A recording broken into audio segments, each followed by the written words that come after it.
Is Herman Cain's new tax plan 999 going to be good for business? Part of our continuing series, The Mighty Middle Market, we look at what 999 might mean. Here is Mark Everson, alliantgroup Group Vice Chairman and former IRS Commissioner, and Steve Moore, Wall Street Journal editorial board and author of Return to Prosperity.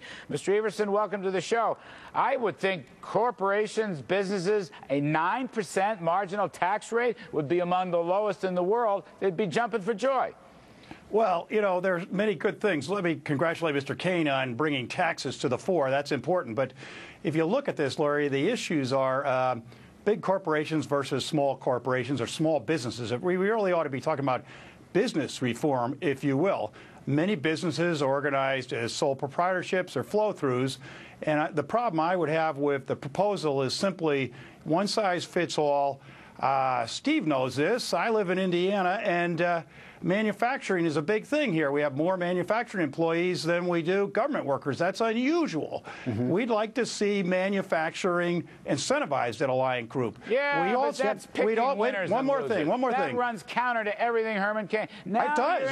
Industrial policy. Steve Moore, straighten him out, would you please? Listen to this guy. Look, Mark, I think this is very pro-manufacturing. I mean, it allows basically every manufacturer to write off immediately all of the expenses that they incur for machinery and equipment. This will make America quite competitive. I mean, especially at a 9% rate. I mean, imagine this, Mark. We would have the lowest corporate tax rate in the entire world, even lower than Ireland. And Larry, you called it steroids. I call this growth hormones. It's the kind of stuff Barry Bonds and Mark McGuire were using to build up their muscles. That's what we need for this economy. Let's not talk about Barry Bonds. That's not a good parallel. Come on.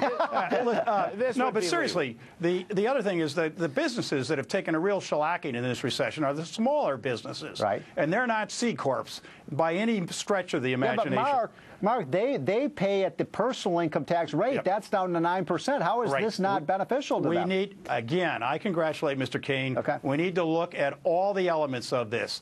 The payroll taxes, the sales tax, the business taxes, all of it. And I think that that's an important conversation. But what it should be done is on an orderly basis, and there should be incentives for the smaller businesses. At Alliant Group, we think, for instance, the R&D should be given even more emphasis. That's something that we need to consider. We're just flat out of time. Steve Moore, real quick, you're going to keep the sales tax or get rid of the sales tax? I think Herman Cain ought to get rid of it. It's a political loser, Larry. Conservatives and liberals hate it. Get rid of it. Just reinstall the payroll tax. Then you got a political and economic winner. Mark Everson, Steve Moore, that's it for tonight's show. I appreciate it, gentlemen, very much.